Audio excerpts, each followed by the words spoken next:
Ayan guys, yan lang naman ang aming ulam kagabi. Fish steak. Ang sarap nito, ayan. Ginisa muna siya after maprito. Paunti-unti lang mo nilagay niya kasi syempre, hindi naman sabing pwedeng bigla yan. 4, 5. Ayan guys, dinamihan niya na yung lagay kasi nga, pag hindi siya naubos, pwede pa sa susunod na ulaman namin, di ba? Para isang lutuan lang.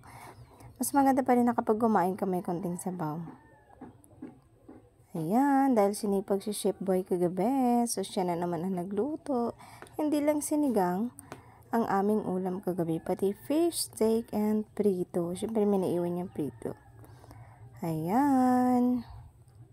Nilagyan niya ng kalamansi. And then, oyster sauce. So, ganyan talaga guys pag nagluluto ng fish stick, nilalagyan ng pampalasa para masarap. Ayan, pinapakulo muna siya para sumipsip yung sarap niya sa isda. Ayan, okay, malapit na siya maluto guys. Kita nyo naman, nilagyan niya na ng sibuyas sa taas bilang toppings. Ang sarap niya. Pag iba talaga nagluluto, nasasarapan ako guys. Pero pag ako nagluto, madali ako mabusog. Kasi nga, sige, tikim. Thanks!